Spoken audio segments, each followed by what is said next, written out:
ओम नमः सिद्धिभ्यः। ओम नमः सिद्धिभ्यः। ओम नमः सिद्धिभ्यः। मंगलमय मंगल करन वीतराग विज्ञान नमो तार जाते अरहंतारि करे मंगल करे हो ग्रंथ करण के जाते मिले समाज सब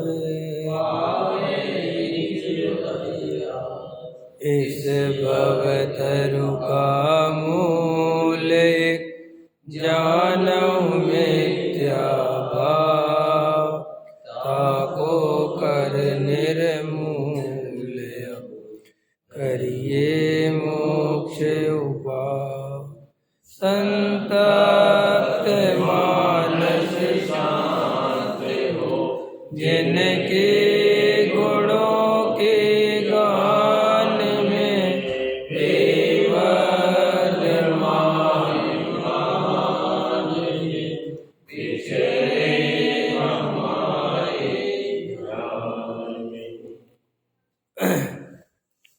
मोक्ष मार्ग प्रकाशक आठवां अधिकार अनुयोगों की पद्धति चल रही है। पृष्ठ क्रमांक 302।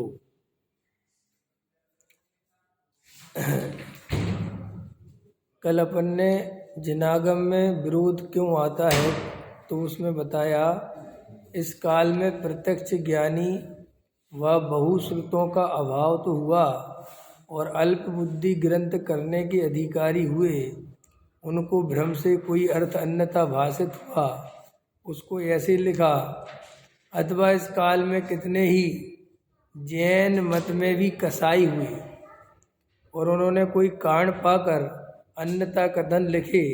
इस प्रकार अन्यथा कथन हुए, इसलिए जैन शास्त्रों में विरोध भाषित होने लगा।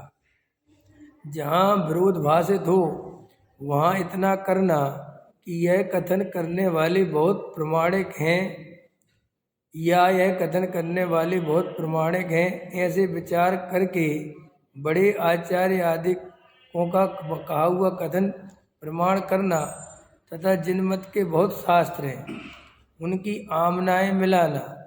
जो कथन परंपरा आमनाएं से मिले उस कथन को प्रमाण करना। इस प्रकार विचार करने पर भी सत्य असत्य का निर्णय न हो सके तो जैसा केवली को भाषित हुए हैं वैसे प्रमाण है ऐसा मान लेना। क्योंकि देवादिक का व तत्वों का निर्धार हुए बिना तो मोक्ष मार्ग होता नहीं, उसका तो निर्धार भी हो सकता है। इसलिए कोई उनका स्वरूप विरुद्ध कहे तो आप ही को भाषित हो जाएगा तथा अन्य कथन निर्धार ना हो या संशय आदि रहें या अन्यथा भी जानपना हो जाए और केवली का कहा प्रमाण है ऐसा श्रद्धा रहे तो मोक्ष मार्ग में विघ्न नहीं है ऐसा जानना। अब देखो ये जो अपन ने भी पैराग्राफ पढ़ा है ये बहुत समझने जैसा है। अगर इस पैराग्राफ को आप गहराई से समझ लेंगे तो आपके जीवन में सत्य समझने की एक समझ लो ज्ञान कैसे तर्क युक्ति कैसे सत्य समझा जाए ये इस पैराग्राफ में टोडामल जी ने बताया है।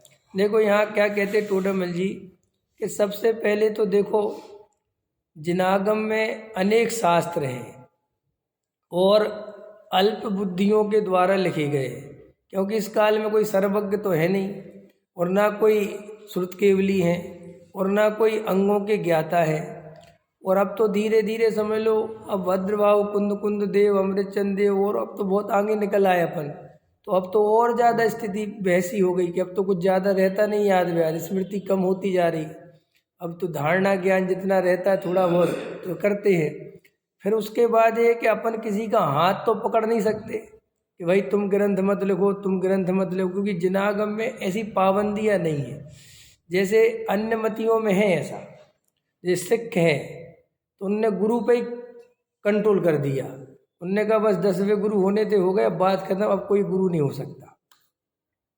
और उनने अपना एक शास्त्र है जिसकी वो कहते हैं, वो पूजा भक्ति करते हैं ना, वो क्या उसको कहते हैं, गुरु ग्रंथ साहिब, बस अब बोले यही प्रमाण है और उसके आगे कोई चर्चा नहीं होगी, बात खत्म हो गई।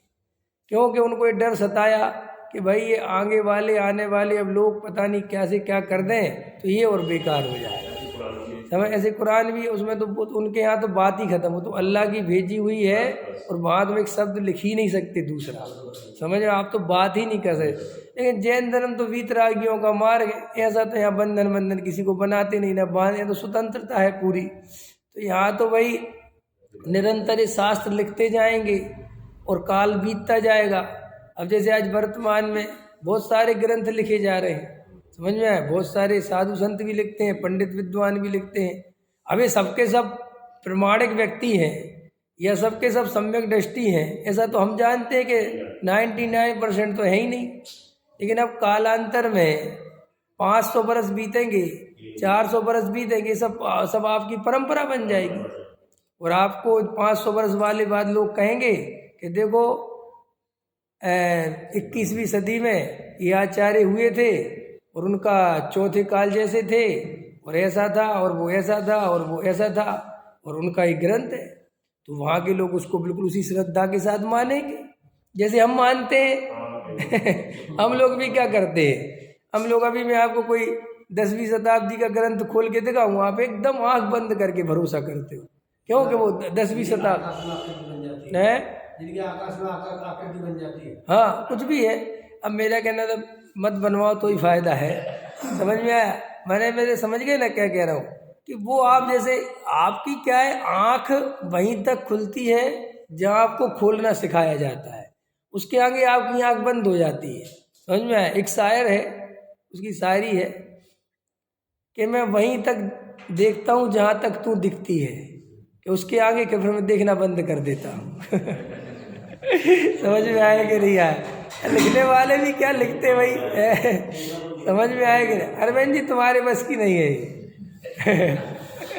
समझ में आया। तो ऐसे क्या होता है, अपनी आँख खोल दी जाती है, वही इसके पहले का सब प्रमाणिक है, बात खत्म हो गई, जो लिखा सब प्रमाणिक है, भाई 1000 वर्ष पुराना है। माने आपको क्या लगता है कि हम जिनको नहीं जानते उसके पहले जो संत साधु है सब प्रमाणिक है, जी आपकी हमारी धारणा है, जबकि ऐसा बिल्कुल नहीं है। कोई 10वीं सदी में सबरे साधु सम्यक दृष्टि थे और सबरे पंडित सम्यक, ऐसा नहीं है। ये तो आपको कालांतर में वे सब लगने लगे, क्योंकि अब आपके पास कुछ बचा नहीं। ये वर्तमान में तो आप सामने देख लेते हो तो आपको पता है कि हम तो जानते हैं इनकी हालत क्या है, लेकिन वो जब 1000, 500, 100, 200, 500, 400 बरस बीत जाते हैं तो आपको क्या पता कि वो व्यक्ति कैसा था। अब वो तो उसके नाम से जो पुस्तक छपी है, ग्रंथ जो भी बोल रहा है, तो बस वो तो आप उसे प्रमाणिक मानते हो। इसीलिए टोडामल जी साहब ने अपने को ये बहुत गजब की सावधानी सिखाई कि तुम्हें काल के कारण, कि कोई काल 1000 वर्ष पुराना ग्रंथ हो गया इसलिए प्रमाणिकता हो गई, ये बिल्कुल इस धोखे में नहीं रहना चाहिए और ना मानना चाहिए। आप हमेशा जागरूक रहो, आपको देखना चाहिए कि यार ये बात तर्क से, युक्ति से बिल्कुल सही नहीं लग रही है, क्या लिखा है ये नहीं मान सकते हम, कि नहीं साहब आप शंका कर रहे हैं, ये व्यर्थ की बात है, ये धमकाओ मत। हमारे यहाँ शंका करने की मना नहीं है, हमारे यहाँ शंका करो, परीक्षा करो, प्रमाण करो, जमे तो मानो वरना छोड़ो। ये तो एक गजब है, ऐसा स्वतंत्रता कोई दर्शन नहीं देता। क्यों? सुनो सुनो, इसके पीछे रहस्य है, जल्दी मत बोलो। ये अन्य दर्शन स्वतंत्रता देने में क्यों घबरा गए और जैन दर्शन स्वतंत्रता देने से कभी क्यों नहीं डरा, सोचा आपने? इसका कारण है क्योंकि जैन दर्शन में रागी द्वेषियों का मार्ग नहीं है। यहाँ तुम मेरे मार्ग में बने रहो और मेरा धर्म मानते रहो और मेरी सेवा करते रहो, ये वीतरागियों के शासन में नहीं है। और जो रागी द्वेषियों का शासन है, जो राग द्वेष से युक्त धर्म आचरण करने वाले हैं, अपने धर्म को मानने वाले हैं, उनको पता है कि अगर हम तर्क युक्ति लगाएंगे और कोई हम इसको अगर छूट देंगे कि तुम इस पर शंका कर सकते हो, तो हम फिर ज़्यादा दिन तक जिंदा नहीं रह सकते। क्योंकि हमारे पास सत्य नहीं है। देखो भाई, जो असली सोना बेचता है वो हमेशा कहता है जाओ आपको जहाँ चेक कराना है कसौटी पे कसो आप देखो। लेकिन जो नकली बेचता है वो जोर जोर से चिल्लाता है। आपको विश्वास नहीं है क्या? हम कह रहे ना है कि नहीं, हम कह रहे हैं हमें थोड़ा सा दिखा लें, तो अरे क्या दिखाना, फिर आप वहीं से ले लेना। इसका मतलब ये कि तेरे मन में कहीं कुछ तूने गड़बड़ कर रखा है ना, इतना क्या है घबराना। जाओ आपको देखो, अच्छे जो दुकानदार होते हैं जो अच्छी क्वालिटी का माल बेचते हैं, आप देखना वो ग्राहक को कभी मनाते नहीं हैं, वो कुछ बोलते ही नहीं। आप जाओगे कहेंगे ये माल है, आप कहोगे कितने का, वो कहेगा 500 रुपये का है, तो वो आप कहोगे कम नहीं, फिक्स की दुकान है। फिर वो आप कहोगे नहीं 400 का, भाई साहब प्लीज आप कहीं और देख लीजिए। देखो उसको अपनी बात अपनी वस्तु कितना भरोसा है, वो बिल्कुल आधा सेकंड खराब नहीं करता। और जो नकली माल बेचता है 400 की चीज़ 800 में बेचता है, जबरदस्ती बेचता है, तो वो आपके पीछे चमकता है। समझ में अगर ना, लोक में भी समझ गए ना। ऐसे अपना ये वीतरागी मार्ग है, यहाँ पर कोई रंग राग नहीं है। आप भगवान की पूजा करो तो, आप मत करो तो, आप मंदिर आओ तो, आप मत आओ तो, वो आपका जीवन है। लेकिन इसको प्रमाणिकता की छूट है। आपको अगर कोई बात नहीं समझ में आ रही, आप शंका करो, पूछो कि भाई हमें नहीं जम रही ये बात, बिल्कुल छूट है आप। और आपको ये डर अपने अंदर नहीं रखना चाहिए कि हम शंका करेंगे तो मिथ्या दृष्टि हो जाएगी। ये तो आप सम्यक दृष्टि तो 3 काल में नहीं होगी। जो आदमी शंका करने से डरे, उससे ज्यादा कमजोर आदमी, समझ में आया, डरपोक आदमी दुनिया में कहाँ मिलेगा। तो ये आपको बहुत प्रमाणिक तरीके से समझना चाहिए। कल मैंने एक प्रवचन भेजा था रात को डॉक्टर साहब का, उसमें मैंने आपको बताया था, लिखा भी था नीचे कि इसको सुनना ध्यान से। तो मेरा क्या, अगर वो आप लोग सुन लोगे तो मेरा बहुत बच जाएगा समय, तो उसको जाके सुन लेना, वरना मैं भी उन कहानियों को सुनाऊं समझाऊं क्यों, मैं जब वो उनने बोल चुकी तो मैं क्यों बोलूं। उसमें बहुत अच्छा बताया कि कहानियों की सच्चाई क्या है, और तुम्हें कहानियों के नाम पर कितने लुट जाते हो, पिट जाते हो, व्यर्थ में ही कुछ का कुछ समझ लेते हो। और वे कहानियां 100% भट्टारकों के द्वारा लिखी गई हैं, बिल्कुल नहीं अपने राग की पूर्ति के लिए अपनी कल्पना से साफ करके रख दी। समझ में आया कि नहीं आया? साधुओं के आहार चलते रहे, इसलिए जो स्त्री साधु महाराज को आहार नहीं देगी वो नरक में सड़ेगी, ये सड़ेगी। और बता रहे थे डॉक्टर साहब पूरे तरीके से कि सारी कहानियां स्त्रियों के ऊपर बनाई गई, क्योंकि स्त्रियां सबसे ज्यादा डरी हुई होती हैं, उनको डराना दुनिया में सबसे सरल है।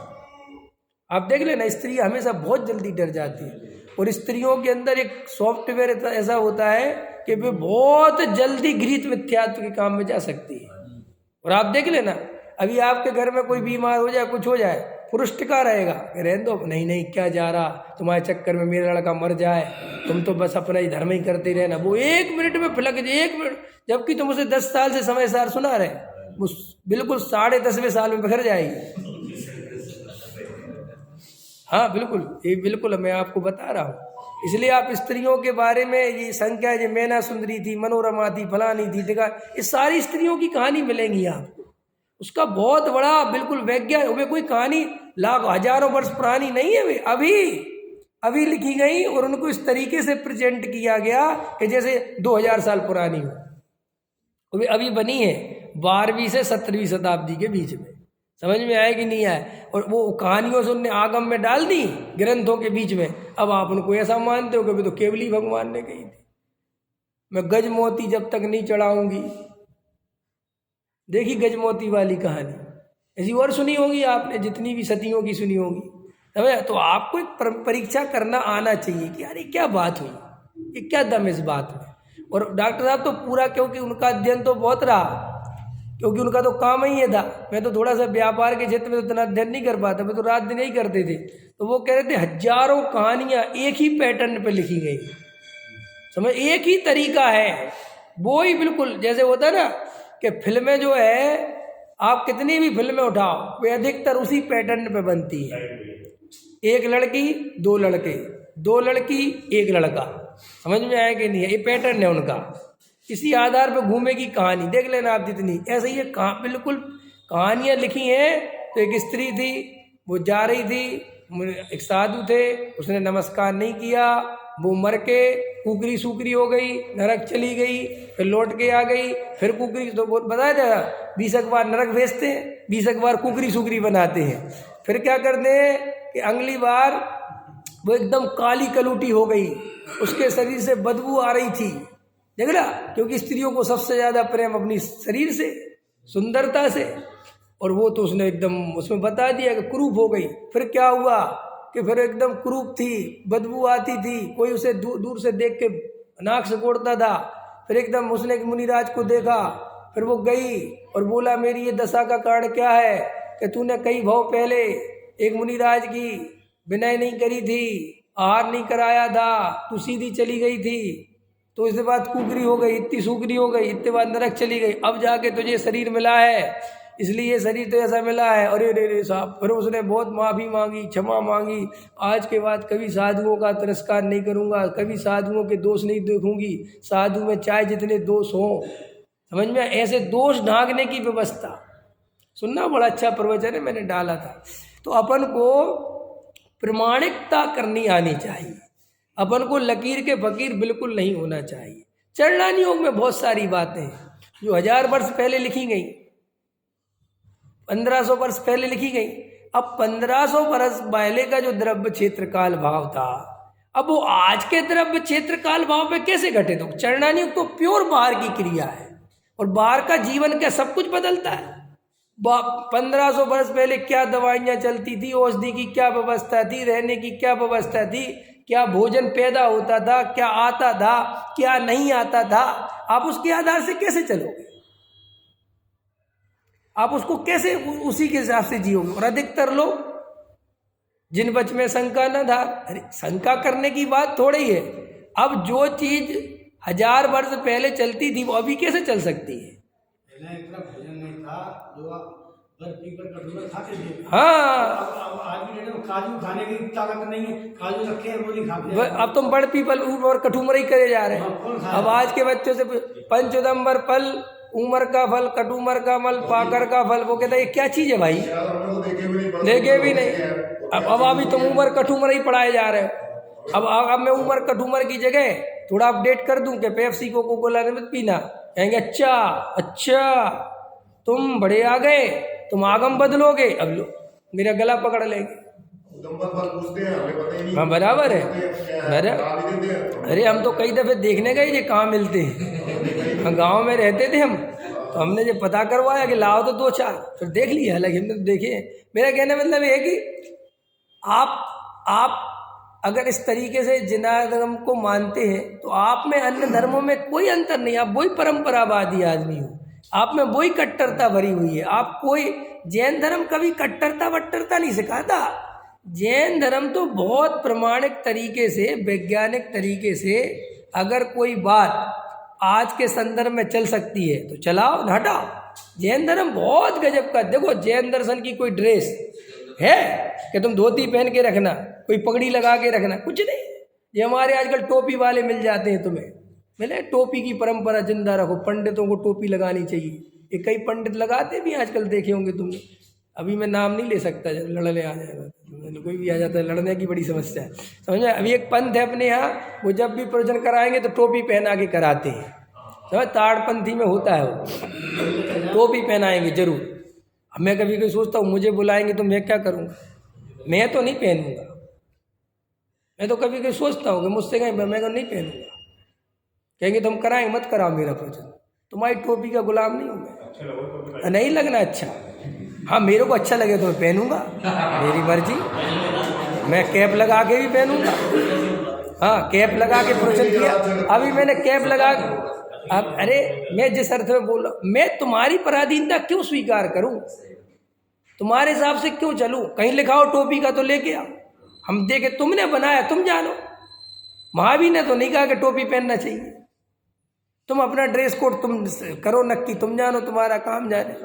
ले जाओ यार, मैं तो इसलिए अच्छे कलर्ड वलर्ड कुर्ते पहनता हूँ, क्योंकि मैं कलर्ड पहनता भी इसलिए हूँ कि मेरे अंदर कसाय है, मैं पूरी तरह वाइट नहीं हूँ। समझ में आया कि नहीं यार? अर्धमिलितम स्थिति है मेरी, ना पूरी तरह खुली है ना पूरी तरह बंद है। अरे अरुण जी बात है बहुत खतरनाक है मेरे पास। चलो चक्कर में मत फंसो यार, कोई भी अटक जाए। चलो हाँ ठीक है चलो। अभी देखो क्या कहते हैं, आप समझ गए आचार्य का कथन प्रमाण करना, मैंने उसमें उन्होंने टोड़ा में बताया कि आप ये देखना कि जो ये बात है ये किस आचार्य ने कही है। कल की कहानी में है कि जब ये अंजन चोर की कहानी फलाने की, तो डॉक्टर साहब बताने लगे कि जब मैं 12 साल का था और जब मैंने कहानी पढ़ी, मैंने कहा तो बहुत बकवास है, ये तो संभव ही नहीं है। तो बोले तुम समंतबद्ध आचार्य को मानते हो कि नहीं? बोले समंतबद्ध आचार्य मेरे सबसे फेवरेट आचार्य। तो बोले उनने लिखी? उनने कहा कहाँ लिखी, लिखा ना। बोले नाम दिए, तो उनने बोले नाम लिखे, कहानी कहाँ लिखी? कहानी तो उनकी है ही नहीं। अपन क्या सोचते समंतबद्ध ने, अरे समंतबद्ध ने तो जो 8 अंगों में प्रसिद्ध हुए उसका एक श्लोक बनाया कि ये उनकी क्या कहानी रही, वो थोड़ी लिखी। कहानी तो बाद में बना दी गई, तो वो कहानी थोड़ी प्रमाणिक है। तो ऐसे ही आपको समंतबद्ध जैसे आचार्य जो भगवान की भी परीक्षा करके नमस्कार करते हैं, वे आड़म जाड़म कछु न जानम सेठ वचन प्रमाणम, हो गया, सिद्धा हो गई। आकाश गाम नीचे नमोकार मंत्र की श्रद्धा है कि नमोकार मंत्र का अपमान है। और वो सेठ जिसको खुद ही भरोसा नहीं है उसके वचन प्रमाण कर रहे हैं। ये तो बहुत दम ही नहीं इस बात में। लेकिन हम फिर भी अंजन चोर को आज भी वही कहानी के नाम से जानते हैं। हमारे जीवन में हम सोचने के लिए बिल्कुल तैयार नहीं है। और देखो जो कौम सोचने के लिए तैयार नहीं होती वो परंपरा बनती चली जाती है और मर जाती है बेहोश मुर्दा। आपके अंदर अगर सोचने समझने की क्षमता नहीं है तो आप जैन ही कहलाने लायक नहीं हो। जैन धर्म तो है ही उसका जो सोच समझ सकता है, जिसके विचार करना नहीं, परंपरा से ढोता रहता है, परंपरा में लगा। ऐसे ही आप ये पूजा पाठ प्रक्षाल होता है, अभी मैं बोलना नहीं थोड़ा बता दूं, ये पूजा पाठ प्रक्षाल क्या आप परंपरा से करते हो, जबकि आपको परंपरावादी नहीं होना चाहिए। आपको दिमाग लगाना चाहिए कि अगर 10 लोगों ने भगवान को पहुँच दिया है और भगवान पूरी तरह पहुँच गए तो अब क्या करना अपन को जबरदस्ती करके, अपन जरा सा कपड़ा लगा हो गया। लेकिन वो 11वां आदमी भी उतना ही रगड़ेगा भगवान को और उसे 10 आदमी पे कभी विश्वास ही नहीं होता कि ये सही कर सकते हैं। देख लेना, एक कई एक्सपर्ट हो जाते हैं ना, एक्सपर्ट प्रक्षाल वाले, उनको अपने पीछे वाले आदमी पे 3 काल में भरोसा नहीं हो सकता कि इसने सही किया। वो आएंगे, वे अपने हिसाब से ही करेंगे और आप कह दोगे कि भैया हो गया, अरे तुम जानो कैसे करा जाता है। ठीक बात समझ में आया? कोई सामग्री धोने में एक्सपर्ट हो जाता है, वो कहता हमें जैसी धोते कोई वो धो नहीं सकता। कहाँ अपन अहंकार निर्मित कर लेते। सोचा आप अगर अच्छा गाते हो, चढ़ासी लय वे जानते हो, उसी में अपना अहंकार कर लेते हो। आप जरा से थोड़े पे बोल लेते हो, क्या बोलते अर्गावली, उसी में अहंकार पैदा कर लेते हो। कोई दूसरा बोले तो उसकी गलतियां निकालते हो, तुम पे सही बोलते नहीं आता। आप देख सकते हो कहाँ कहाँ आप अहंकार, आप सोचते हो हम बड़े बड़े बड़े सुलझे हुए, आप सुलझे हुए नहीं है। ये सब अहंकार पोषण करने के रास्ते हैं और आपको पता ही नहीं होता। आप भगवान के सामने अहंकार पोषण करते हो, इससे बड़ा पाप कोई दूसरा नहीं। और आप कहते 3 लोग के नाथ है, तू अपने को तो नाथ बनाए बैठा हुआ है। समझ में आया? तो यहाँ क्या कहते, आचार्यों का कथन देखना कि कौन से आचार्य ने कथन किया है, क्या इनकी स्थिति है, कौन से इनके ग्रंथ हैं। ऐसे आपको बहुत ग्रंथ मिल जाएंगे जिसमें तंत्र मंत्र की विद्या लिखी होगी और उसमें लिखा होगा ये मंत्र पढ़ोगे तो ये सिद्धि होगी, तुम्हारे विघ्न दूर हो जाएंगे। अब आजकल तो कितने महाराज एक तंत्र मंत्र बताते हैं। अबे क्या है, तुम्हें ग्रंथ खोल के ले आते, तुम घबरा जाते हो। अरे तो भैया लिखने वाला तो देखो कौन था कि साहब एक आचार्य थे। कौन आचार्य थे, क्या नाम था साहब? उनका नाम था कुछ, क्या नाम था कि नाम कुछ था, वो कहीं सुना गया, कहीं पढ़ा गया कि नहीं। तो फिर किस आधार पे तुमने मान लिया? ऐसे तो कितने हुए जिनने अपने नाम से लिख के मिला मिलू के बना दिए। अब तुम तंत्र मंत्र पढ़ने में लग गए। जैन धर्म में तंत्र मंत्र और ज्योतिष को बुद्धिपूर्वक हमारे आचार्य ज्ञानी धर्मात्माओं ने बिल्कुल भी जगह नहीं दी। उसका कारण है हमारे आचार्य जो ज्ञानी सम्यक दृष्टि धर्मात्मा थे, वे बहुत तंत्र मंत्र की विद्या भी जानते थे। ऐसा नहीं है, रिद्धियां होती थी मुनिराजों कि हमारे यहाँ कोई सब जानते, लेकिन उनने उसको बिल्कुल भी बढ़ावा इसलिए नहीं दिया कि उससे जीव का भला बुरा तो होता नहीं। जीव का भला बुरा तो अपने पुण्य पाप के अनुसार होना है, लेकिन अगर इसको जरा सा भी अपन जगह देंगे तो ये पूरा ठगियों की विद्या बन जाएगी और ये पूरा गीत मिथ्यात्व का पाठ है। माने इतना हमारे देखो दिग्गज आचार्य कुंद कुंद अमृतचंद समंत भद्र उमा स्वामी पूज्यपाद स्वामी अकलंक देव पूज्यपाद जितने भी आप उठा सको विद्यानंद उठाओ, एक भी जो प्रमाणिक आचार्य हैं कहीं पर भी उनने तंत्र मंत्र को जगह दी हो तो बताओ। ये तंत्र पढ़ो तो ये रोग दूर हो जाएगा, ये तंत्र पढ़ो तो दूर हो जाएगा, कि क्यों कि ये बिल्कुल भी अपन को रखना नहीं है। अपन के यहाँ ज्योतिष बहुत अच्छा है, ऐसा नहीं, जैन दर्शन का ज्योतिष बहुत माना हुआ ज्योतिष है अपने पास, लेकिन अपन ने उस ज्योतिष का बिल्कुल भी इस्तेमाल नहीं करने दिया। कि क्यों कि ये सब ठगों की विद्या बन जाती है। इसलिए और दूसरी बात, ये सब निमित्त ज्ञान है, होना तो तुम्हारे पुण्य पाप के अनुसार। कोई आदमी कोई भी मंत्र पढ़ता रहे, जब तक उसका पुण्य का उदय नहीं आएगा कोई कार्य की सिद्धि नहीं होती। जैसे जो है बताते हैं कि कोई प्रतिमा होती है, उनको जो है दबन करके उसके पानी से जो है वो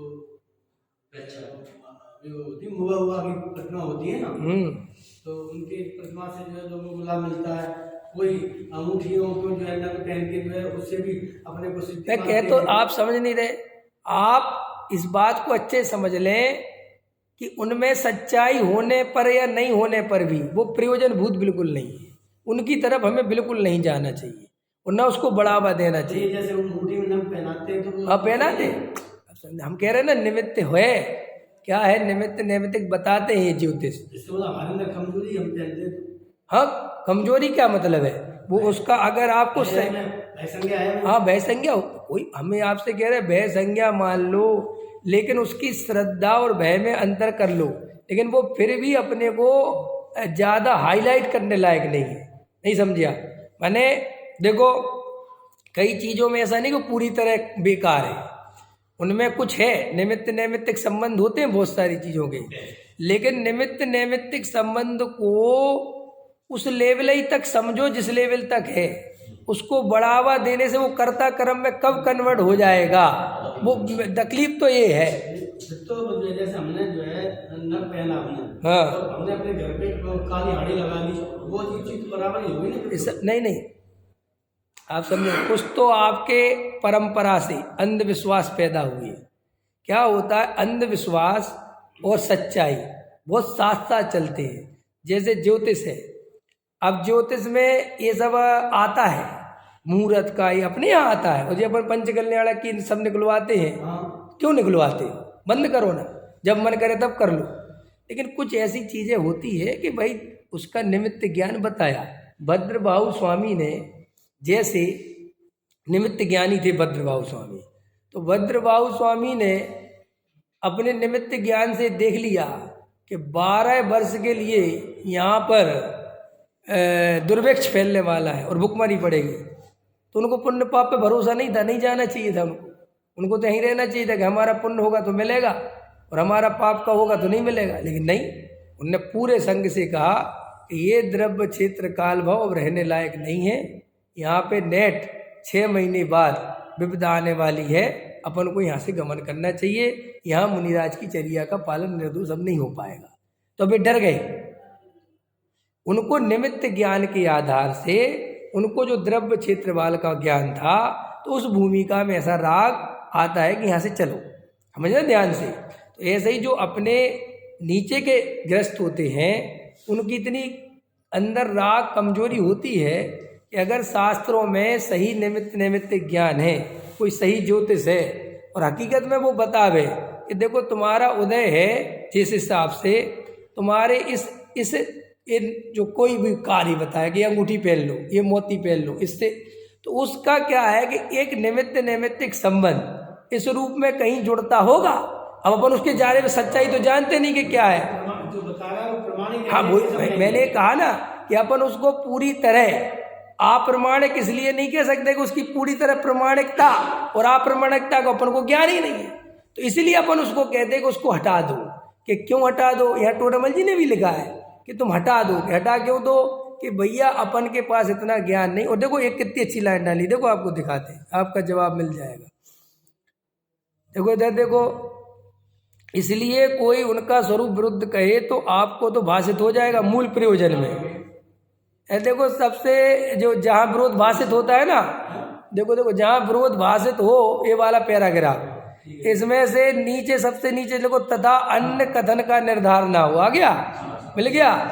तो देखो उनने क्या कहा टोडामल जी ने कि जब जो हमारी मूल प्रयोजन भूत चीज है, जीव अजीव आश्रव बंध संबंध निजरा मोक्ष देव शास्त्र, इनकी तो परीक्षा तुम खुद ही कर सकते हो, इसके लिए तो शास्त्र की कोई जरूरत नहीं। पर उनने आगे लिखा तथा अन्य कथन का निर्धारण ना हो। अब ऐसी बहुत, जैसे अब आप कई समझ लो ज्योतिष है जो आपने बात छिड़ी, अब इसका अपन निर्धारण नहीं कर सकते कि अरे बात वास्तव में कितनी सही है या कितनी झूठ है, हकीकत में कुछ होता भी है कि नहीं। अब अपन कोई इसका अपने पास कोई कुछ कारण नहीं है, कैसे करोगे? तो देखो कटोर में लिखा लगा तथा अन्य कथन का निर्धारण ना हो या संशयादि रहें या अन्यथा भी जालपना हो जाए।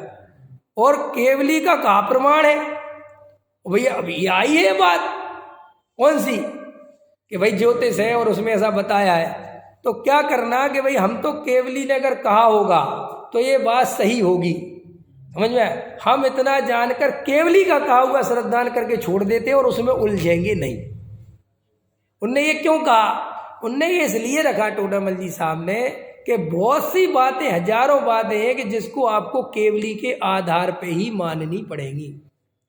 आप अपने आधार पर उसे बिल्कुल भी कहीं से भी सिद्ध नहीं कर सकते।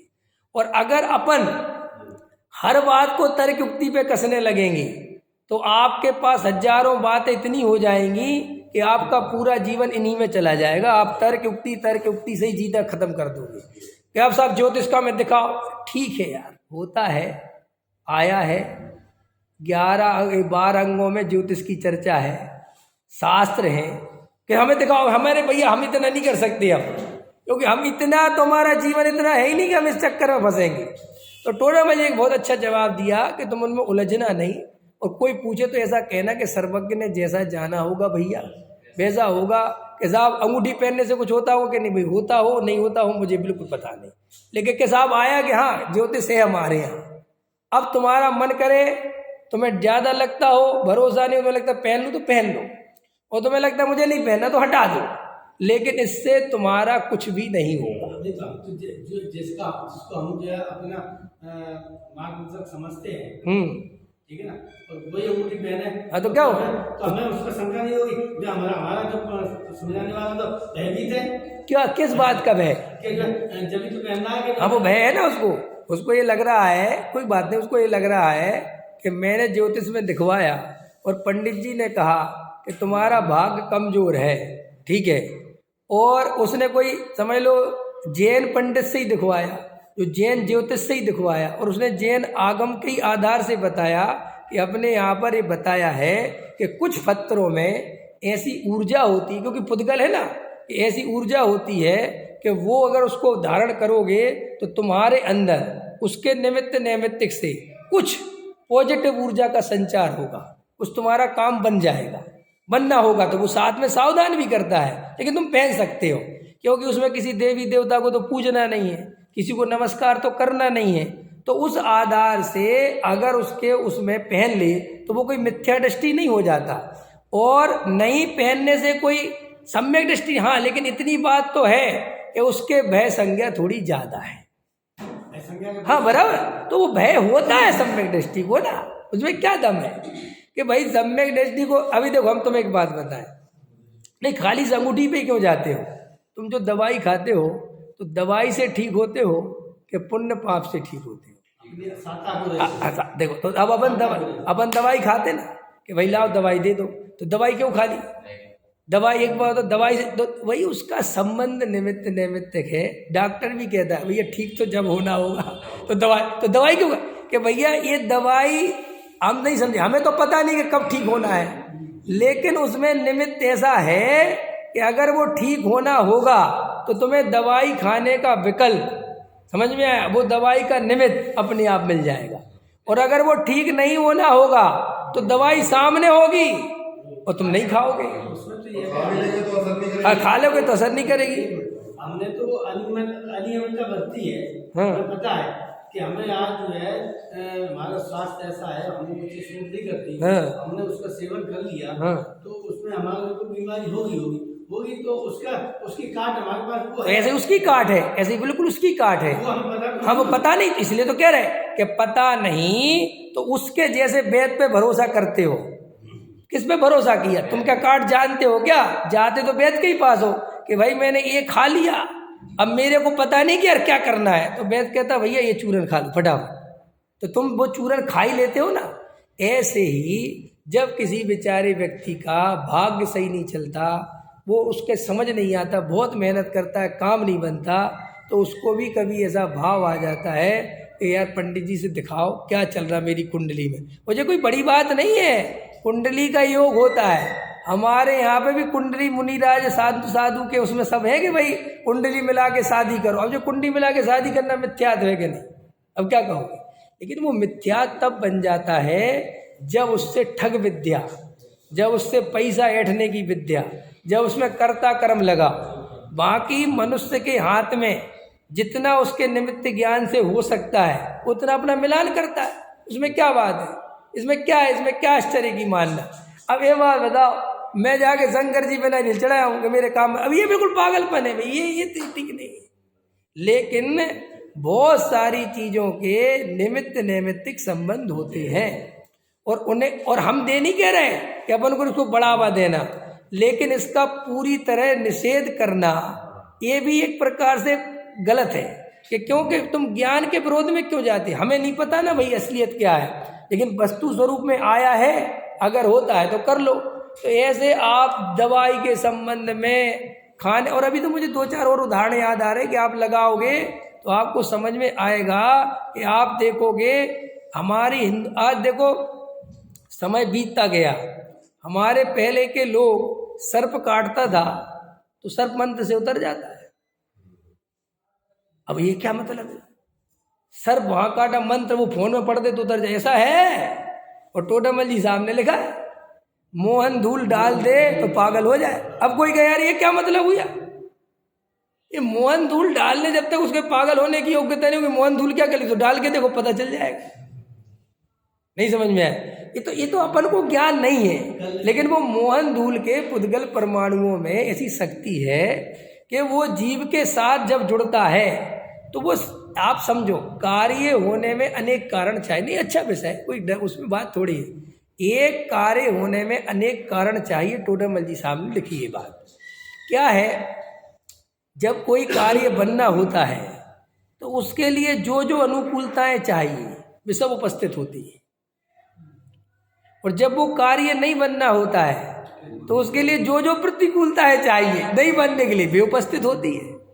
और आप कर्ता बन जाते हो कि मैंने जो टाइम, बस यहाँ से मिथ्यात्व होता है। हमने भट्टे में पढ़ा है ना, भट्टे में जब वो जो है भैया के लिए चलते हैं ना, हाँ, तो बताते हैं कि ये सगुन हुआ, ये सगुन हुआ, ये सगुन हुआ, हाँ बताते ना। ऐसे कल मैं यूट्यूब पे देख रहा था तो उसमें आया कि सुबह आदमी को 4 काम नहीं करना चाहिए। क्या? शीशे में मुंह नहीं देखना चाहिए और गंदे बर्तन नहीं देखना चाहिए, तो पता नहीं 1-2 चीज और हमने कहा कि जो है ये ऐसा निमित्त नैमित्तिक संबंध बनाया है कि परछाई नहीं देखनी चाहिए। ऐसा नहीं, अपन आप समझे नहीं, संबंध कैसे बनते हैं? अभी पहले वो एक कारण कार्य पे हो जाता तो वो अभी रुक जाते, आपने ही छेड़ दिया। इसका ही बता देता हूँ क्या होता है। मनोवैज्ञानिक तरीके से अपन को मनोविज्ञान पता नहीं होता। देखो अब उसका मनोविज्ञान आप लगाओ, क्या हो सकता है? सुबह सुबह उठ के शीशा देखना माने शरीर को देखना, क्यों देखना? समझ में आए? गंदे बर्तन देखोगे सुबह उठते ही तुम्हारे भाव खराब हो जाएंगे। तो ऐसी चीजें देखो जिससे पॉजिटिव एनर्जी मिले। सुबह सुबह अच्छी चीज देखो, अच्छे दृश्य देखो। प्रभु आपने एक, मैं अपनी पत्नी से कहता हूँ कि मैं जब उठूँ तो मुझे गायक बजता हुआ दिखना चाहिए, मेरे कान में पहला शब्द गायक पढ़ना चाहिए। समझ में आया कि नहीं? कि साहब अभी कोई बता दे कि पंडित जी को ज्योतिष होगा, कुछ होगा, ये प्रभु आपने पढ़ो कुछ मिलता होगा सुबह सुबह। अब ये ऐसी धारणा बनती है, तो उसका क्या होता है, कालांतर में वो गलत तरीके से मैसेज जाता है, लेकिन वो होता सही है। एक्चुअल जहाँ से चीज़ प्रारंभ होती है वहाँ से सही होती है। जैसे अब ये पीपल का पेड़ है, इसका बहुत महत्व है। अब किसी मूर्खों ने उसे भगवान ही बना के रहे, अब करे क्या? अब जो आदमी समझदार था उसने देखा कि यार ये तुलसी का पेड़ बहुत काम की चीज़ है, इतना एंटीबायोटिक दुनिया में कोई दूसरी चीज़ नहीं, तो उनने कहा यार तुलसी घर घर होनी चाहिए। अब ये समझ गया कि घर घर ऐसे तो लगाएंगे नहीं, ये लालची आदमी। तो उन्होंने कहा तुलसी माता जिसके घर में रहेगी लक्ष्मी उसके से घर में सदा निवास करेगी, लक्ष्मी सबको चाहिए। तो घर घर में तुलसी आ गई। अब उनने तुलसी का पेड़ का ध्यान रखवाना था कि पानी बराबर दे, बराबर उसका सब देखे। अब देख रहे वो जिस प्रयोजन से लगाई थी, सो वो तुलसी की भाई पूजा हो गई, वे तुलसी माता बन गई। और फिर वे ऐसी माता बन गई कि तुम्हारे घर में तुलसी लगी और तोड़ सकते नहीं। ये तोड़ते नहीं है लोग, कहते हैं मुझे छू नहीं सकते। अरे भैया वो छूने के लिए बनी है, खाने के लिए बनी है, उसको रोज खाओ, वो लगवाई इसलिए। अब आप बाद में उसको कितना बड़ा के क्या करते हो तो आप समझ लो है। हाँ अब जो भी है तो ठीक। मेरा कहना मतलब ये बाद में पाखंड बढ़ते चले जाते हैं किसी भी वैज्ञानिक कारण के बाद। अब उसको अपन कुछ नहीं कर सकते। पीपल का पेड़ एक दुनिया का ऐसा पेड़ है जो हमेशा ऑक्सीजन छोड़ता है और उसकी जड़ उसकी बहुत दवाइयाँ बनती पीपल के पत्ते की, बड़ा बड़ा काम का पत्ता। ये पान का पत्ता है, ये पान की पत्ते की पूजा करने में, ये पान का पत्ता जो है पेट की हजारों बीमारियों को दूर करता है। और वो पान के पत्ते में कई औषधीय गुण हैं। और जो केले का पत्ता, जितनी भी चीजें होती हैं अभी वैज्ञानिक सब सिद्ध कर रहे हैं कि तुम्हारे भारत की जितनी भी परंपराएं हैं तुम लोगों को कुछ पता ही नहीं है, इनका भयंकर साइंस है। क्योंकि हमारे यहाँ एक से एक ऋषि मुनि हुए, एक से एक निमित्त ज्ञानी हुए, एक से एक आप कल्पना नहीं कर सकते। भारत भूमि पर एक से एक ऋषि मुनियों का जन्म हुआ है। हमने कम से कम 10-15 लोगों के जो है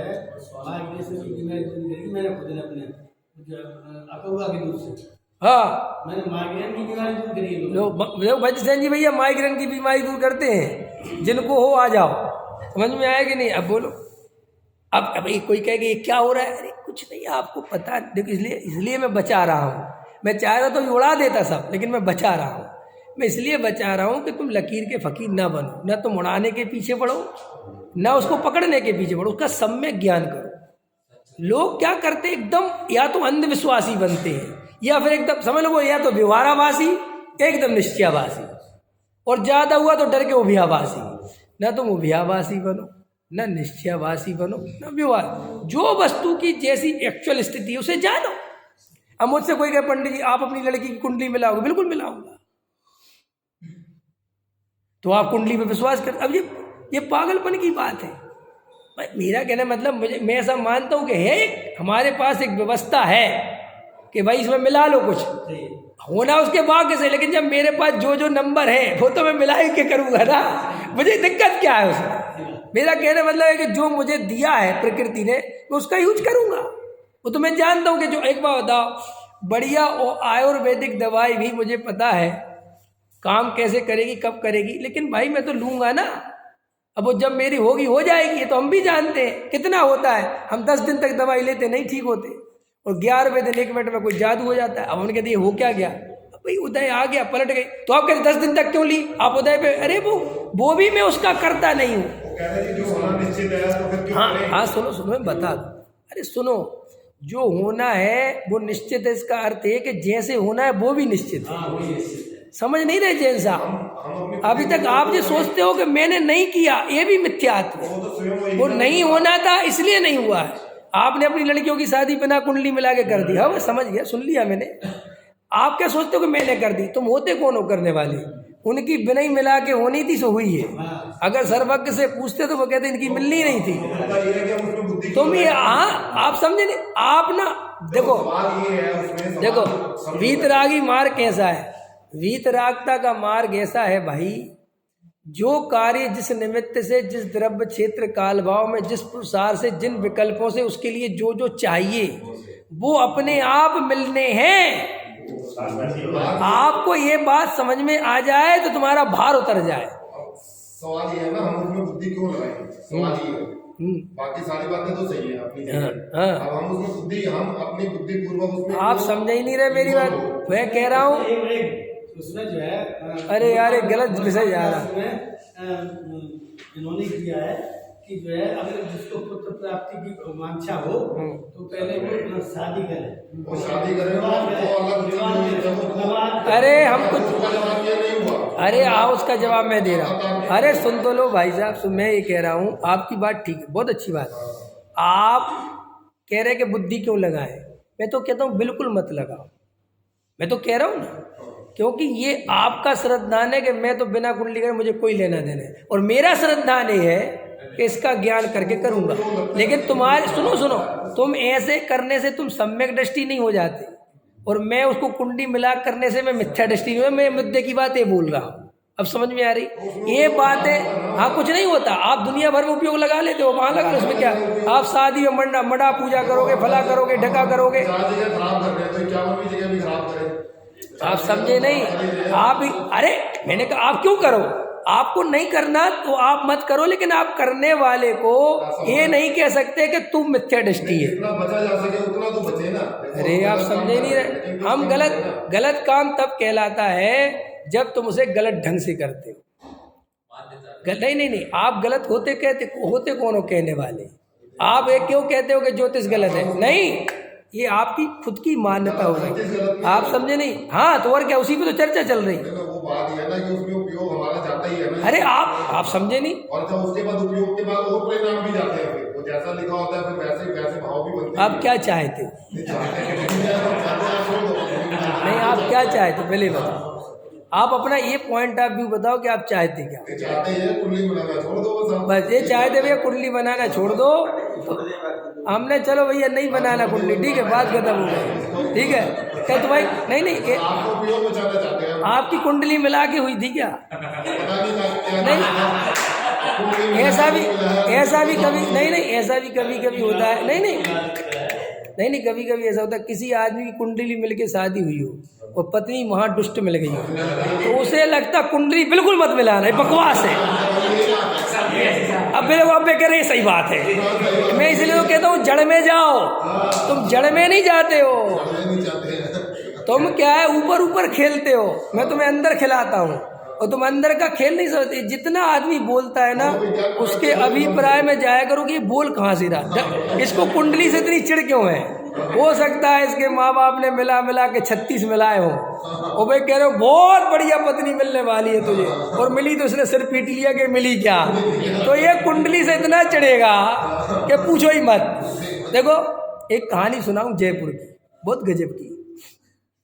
जयपुर में एक बहुत बड़े ज्योतिषाचार्य हुए ब्राह्मण, सच्ची घटना है बिल्कुल, हम वो समझ गया। अच्छा यही कहलवा रहा था, अरे राम, अरे पहले ही बोल देते यार, अब पहले ही बोल देते।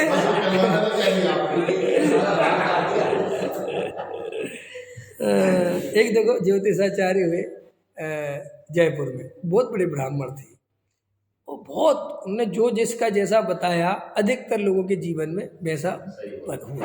उनकी खुद की 4 लड़कियां थी, और उनने अपनी 4 ही लड़कियों की कुंडली देखी। सोचो बात, 4 लड़कियों की कुंडली में उन्होंने देखा कि मेरी 4 लड़कियों का योग विधवा होने का है। समझ में देखो, और ऐसा है तो उनने पता क्या कहा कि मैं इसको बदल नहीं सकता,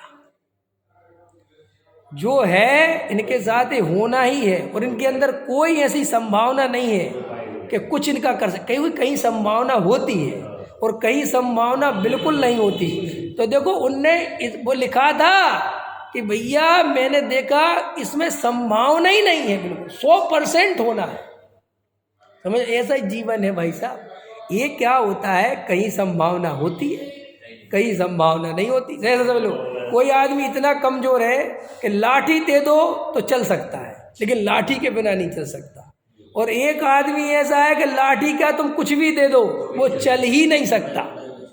तो सबके दोनों के साथ एक सा व्यवहार करना चाहिए क्या, कि नहीं, जो लाठी लेके चल सकता है उसे लाठी दे दो, कि जो चल ही नहीं सकता, बात खत्म हो गई। ऐसे ही तुम्हारे अंदर, तुम्हारे जीवन में तुम्हें यही कर्तापन तो निकालना है कि मैं कुछ करता हूँ, नहीं, सब निमित्त अपने आप जुटते हैं, तुम्हें निमित्त जुटाने नहीं जाना पड़ता। समझ में आए कि नहीं आए? मान के चलो तुम्हारा भाग्योदय सही आने वाला है, तो घबराना नहीं, मैं जो बोल रहा हूँ, तुम्हारा भाग्योदय आने वाला है, और उसके लिए जो निमित्त चाहिए तुम वही चीज़ ले लोगे अपने आप। तुम सोचोगे भी नहीं कि यार मैं कल तक तो इस चीज़ के बारे में सोचता ही नहीं था, और मैंने आज अचानक से क्यों ली, कि भाई उसकी निमित्त की तरफ से वो मिलना था।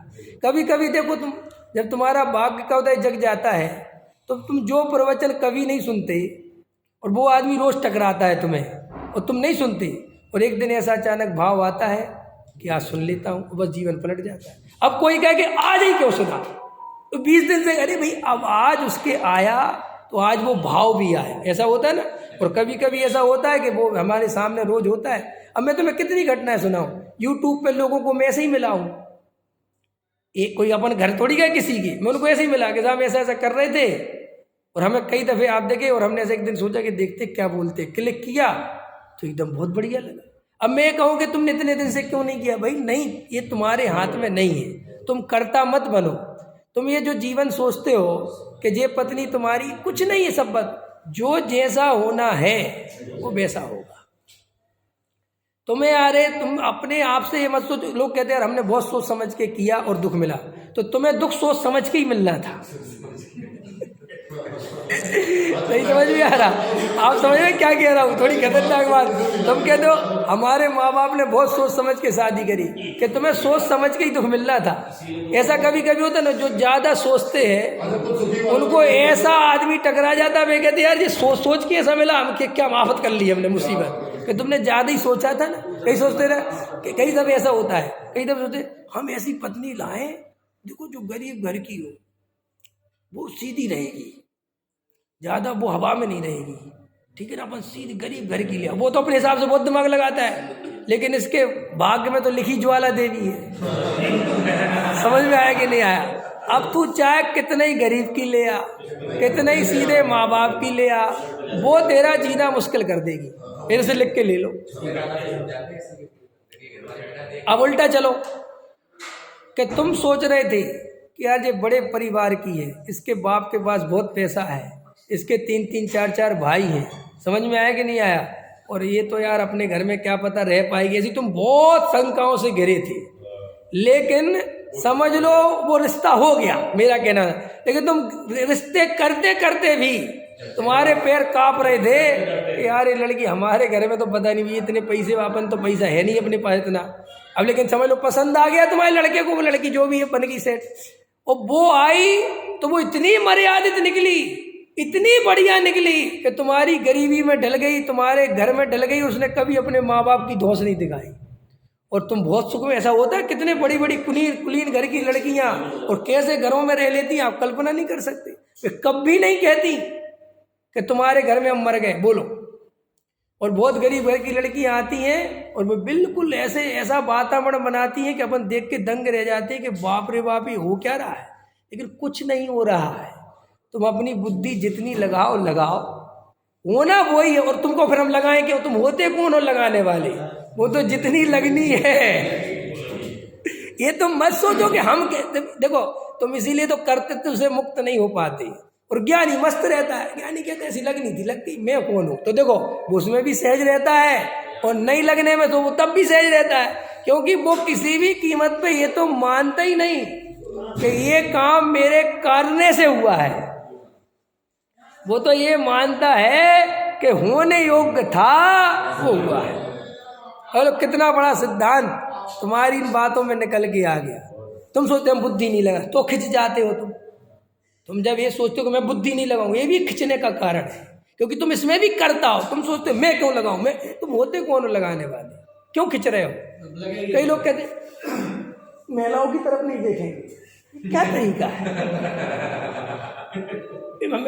क्या तरीका, इतने क्यों, अब सहज रहो ना भाई, इतने क्यों तुम जो है वो कर रहे हो। ये इस बात की निशानी है कि तुम सहज नहीं हो। सहजता में कभी ये घटना घटती नहीं। इसलिए देखो, जो आदमी दूसरे को प्रभावित करने के लिए प्रवचन करता है, उसके प्रवचनों में तुम्हें देखना, तुम्हें बहुत भेद दिखेंगे। और जो आदमी सहज बोलता है, उसके प्रवचन ऐसे लगेंगे वो सहज ही बोल रहा, कभी कुछ नहीं हो रहा है। और जो दूसरों पे प्रेशर डालने के लिए बोलेगा, वो वजन लाएगा, चीखेगा, चिल्लाएगा, बहुत तेज तेज करेगा, बहुत कुछ करेगा। क्यों? कि उसे तुम पे प्रभाव डालना है। समझ? जो जितने ज्ञान से भरा होता है वो उतने धैर्य से बोलता है। जो जितनी शांति से भरा होता है उसका शब्द बहुत धीरे धीरे निकलता है। और जो अत्यंत व्याकुल है, बिल्कुल ऐसा चित्त है कि मैं कितना बता दूं, वो अत्यंत आकुलता से घिरा रहता है और उसकी मस्ती खो जाती है। जब आप दूसरे को प्रभावित करने के मार्ग में आगे बढ़ते हो, आपको अपना आत्महत्या करनी पड़ती है। पता है आपको अपनी मस्ती छोड़नी पड़ती है, तभी आप दूसरे को प्रभावित करने जाते हो। आपका पूरा जीवन ही, आज मुझे प्रवचन ही यही करना था। ये तो कहाँ से ज्योतिष घुस गया बीच में। आज प्रवचन मैंने यही सोचना था, आज आपको ये बताना था कि हमारे जीवन में जो हम संसार असार है, ये है, फला है, ढिका है, दुख है, इस बात को आपको गहराई से विश्लेषण करना चाहिए कि कहीं पर वस्तुएं आपके अनुकूल परिणमन नहीं कर रही हैं, इसलिए तो आप संसार को असार नहीं कह रहे। आप विषय भोगों को इसलिए बुरा कह रहे हो कि आपके अनुकूल नहीं मिले, या आप जैसा चाहते हो वैसा नहीं मिले, अथवा आप समाज के भय से वैसा नहीं करते, तो आपने उन्हें बुरा कहना चालू कर दिया।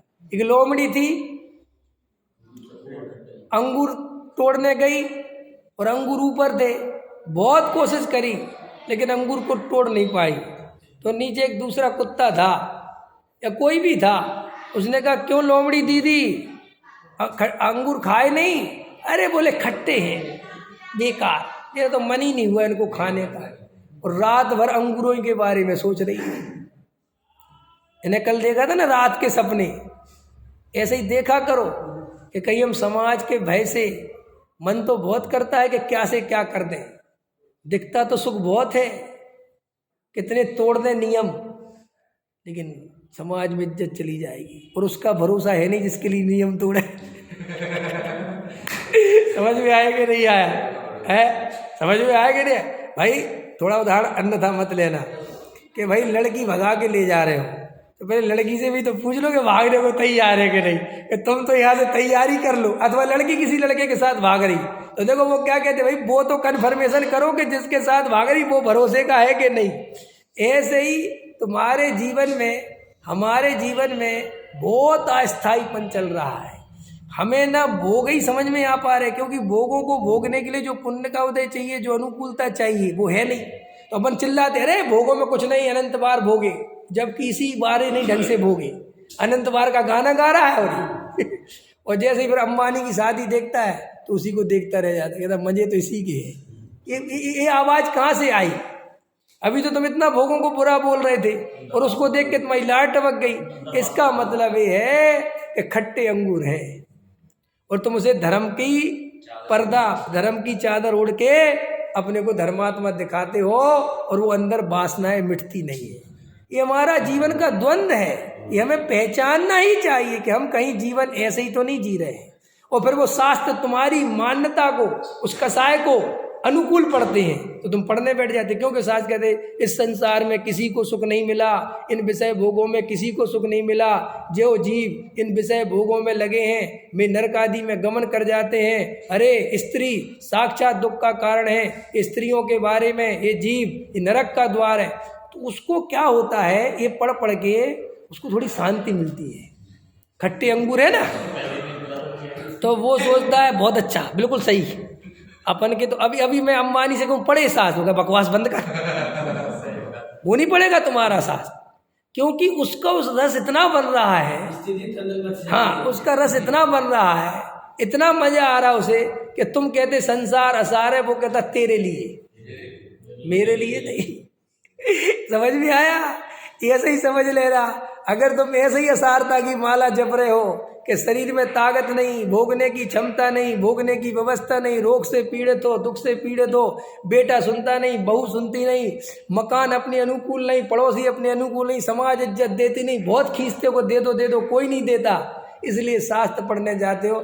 सुत दारा हो नसीरी, सब स्वार्थ के हैं भीरी, ये सब झूठ है, ये सब इसलिए तुम्हारा इसको पढ़ने से कोई भला होने वाला नहीं। लेकिन एक बात ये भी है, चलो ये सारी चीजें नहीं है, कम से कम स्वाध्याय तो कर लो, फिर कुछ नहीं होना, इन चीजों से तो हटो, हटके भी, अरे इसको सुन तो लो।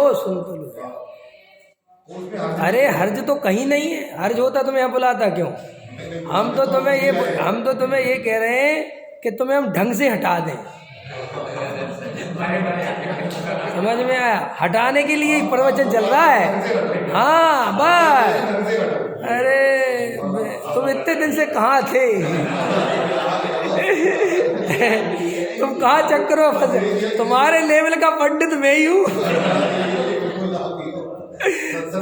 हल्के पतरे नहीं झेल पाएंगे तुम्हारे जैसे श्रोता को, हम ही झेल पाएंगे।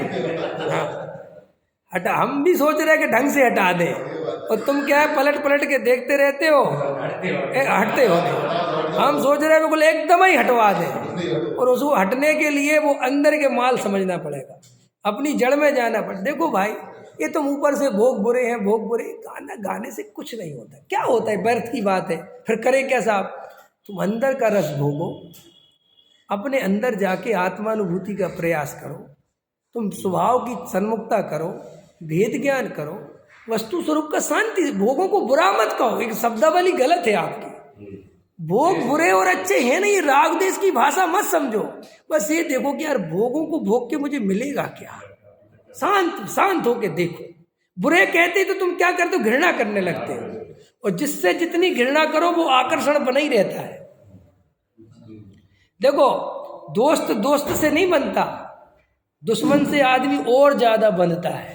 दोस्त के बारे में तो आदमी भूल भी जाए, लेकिन दुश्मन को नहीं भूलता, वो दुश्मन का ही चिंतन करता है। ऐसे ही तुम भोगों को जितना बुरा कहते हो, तुम्हारे चिंतन की धारा भोगों की तरफ जाएगी। देख लेना, कभी भी देख लेना, समझ लेना। तो उदाहरण देता हूं, तुम अन्यथा मत लेना उदाहरण। तुम जिस चीज से बचने की कोशिश करोगे, सबसे ज्यादा वही आएगी, देख लेना। ये तो सत्य है। और तुम जिस चीज को शांति से देख लोगे, इला खत्म हो जाएगी। और जाग के देखना, आप जागते देखोगे। मैंने वो मंत्र वाला बताया था ना कि बंदर का ध्यान नहीं करना, याद है कि गुरु महाराज एक मंत्र दे दो। मुझे पता है आपके पास बहुत मंत्र हैं, मंत्र गुरुजी ने बहुत समझाया कि मेरे पास कोई मंत्र नहीं है भैया, मैं कुछ नहीं जानता, तुम जाओ यार। अरे बोले आप झूठ बोलते हो, दे दो, वो रोज आ जावे। उनने कहा भैया जरा ले मंत्र ले। अरे साहब एकदम दौड़ा। अब दौड़ा तो गुरुजी का इधर आ एकदम मत जा, पहले सुन तो ले मंत्र को कैसा आता जाता। बोले हाँ। बोले घर में जाके बढ़िया शुद्ध पानी से, कुएं के पानी 8 पैरा घी से नहाना, समझ में आएगा। कुएं के पानी को छान के नहाना, बढ़िया ऐसे ऐसे करना, एकदम शुद्ध कपड़े पहनना। हाँ बिल्कुल, ओके ओके ओके ओके। और बोलो जल जा। फिर जैसे ही भाग, अरे बोलो रुक रुक रुक, एक बात तो भूल ही गया। हाँ बोलो बोलो बोलो, जोश में है ना। बोले बंदर का ध्यान नहीं करना। इस मंत्र को पढ़ते समय इस बात का ध्यान रखना कि बंदर ध्यान में नहीं आना चाहिए। क्या करे, हाँ बंदरों को मैंने आज तक ही ध्यान नहीं किया, मैं क्यों करूँगा। बोली तो जा।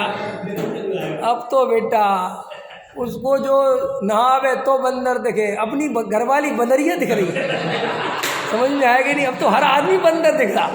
ये बंदर ऐसा चढ़ गया कि वो तो पागल हो गया, रात की नींद उड़ गई। मंत्र कहाँ से साधे, वो तो बंदर ही बंदर। अरे वो तो सुबह भागा गुरुजी आ। बोले एक बात बताओ महाराज। बोले हुई मंत्र की सिद्धि। बोले चूल्हे में गई, पहले तो ये मंत्र पकड़ो, समझ में आया। लाओ, क्या हुआ एक बार बताओ। आप ये बंदर का ध्यान नहीं करना, ये नहीं बोलते तो चलता नहीं है। ये सब गड़बड़ इसमें हो गई। अब अगले जन्म में देना मन, ये जन्म तो गया। ऐसा ही तो हम है। भोगों को याद नहीं करना, स्त्री को याद नहीं करना, विषय क्या क्या है, पागलपन है क्या। यही तुझे सबसे ज्यादा याद है, क्योंकि तू जिस चीज को रोकता है, जिसको बुरा समझता है, जिससे भागता है, पैसा पैसा बुरी चीज है, और अंदर पैसा ही पैसा घूम रहा है, तो भाई ढंग से पैसे को देख ही लो ना कि पैसा है क्या चीज, क्या डरना क्या है।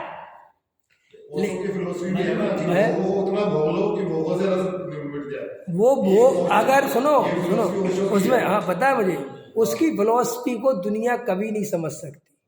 क्यों? क्योंकि वो कहता है कि जागते हुए भोगो तो निकल पाओगे, और तुम कहते हो भोग के भोगते ही रहो तो मर जाओगे। क्योंकि कोई भी चीज उससे बाहर आना है तो जाग के ही आया जा सकता है। अगर आप उसमें लिप्त होते चले जाओगे तो मर जाओगे।